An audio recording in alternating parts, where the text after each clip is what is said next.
and we are here with Leviathan snakes. Talked a little bit earlier, and they do a lot with ball pythons. What got you into doing ball pythons? So it was actually Courtney. Courtney is the one who started us off in all this. So it was 2020. Courtney had gotten a banana calico hidden gene woma as just like a pet.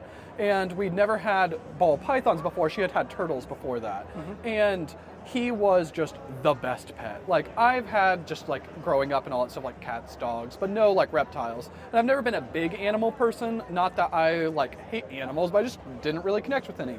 And that boy, we still have him, the best snake ever. Like, he made me really, really like ball pythons. So then I wanted to get a ball python, and I ended up getting like a blue-eyed Lucy. And when we picked up that blue-eyed Lucy, it was a Bojangles parking lot in Aikens, or Columbia, South Carolina.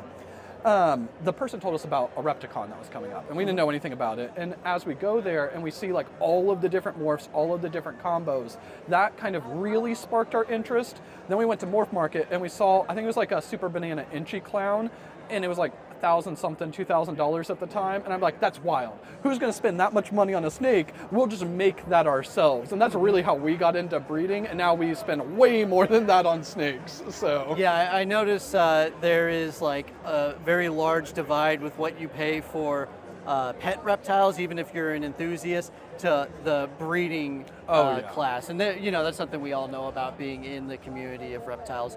But speaking of that, there's been a lot of growth in the last, I would say, 5 years for the reptile community, especially with how Gen Z is starting to become adults. What are you planning to do in the future, maybe to diversify, to capitalize on this big growth of reptile? That is a really, really good question, and honestly, not something that we put a whole lot of thought about, like specifically on capturing the Gen Z market. So like we focus, I would say, pretty heavily on like higher end stuff, like stuff for other breeders. My favorite project is Sunset. We have like some Neala Furrow stuff that's super, super cool that's just now coming over to the States. But for pet people, I feel like that if you're gonna grow the hobby, you have to have those pet level snakes. You need to have those absolutely super beautiful, visually stunning animals that are like $500 and less, because that's what people are wanting when they see a banana and it just wows them and it's something they can afford. That's how I feel like that we intend to try to grow the hobby, is by making beautiful animals that are inexpensive, so that way people who want to join it can get something that just wows them every single time they look at it in the enclosure. I fully agree. And then in the future, if they feel like getting into breeding or expanding, then they can go that, and they already know where it is where they need to start saving and get into that kind of stuff. So I think that's really cool.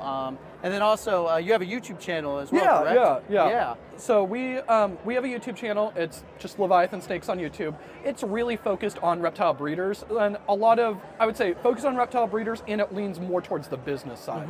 Because there's a lot of channels that are focused on reptile breeders that are like, here are the absolutely amazing snakes that we've made, which are awesome, and we love watching those videos. But a lot of our stuff is like, how do you know that the project that you're investing in is the right project to invest in for you? Things like that is like what we do. Or like State of the Market, we did, it was last Friday, not yesterday, but the Friday before that, the New Yorker had interviewed us for an article that they're doing on high-end ball pythons. So they had interviewed us, Antoine from High Desert Pythons, and Justin from Canova. So I'm pretty really excited cool about it. So yeah, and I think that it's important to have those kinds of things so we get more breeders into the area of the reptile community, but then they have the tools to actually do it correctly, do it ethically, do what they need to do to be able to actually hit those marks and sell without feeling like they've sunk all this time and lost it.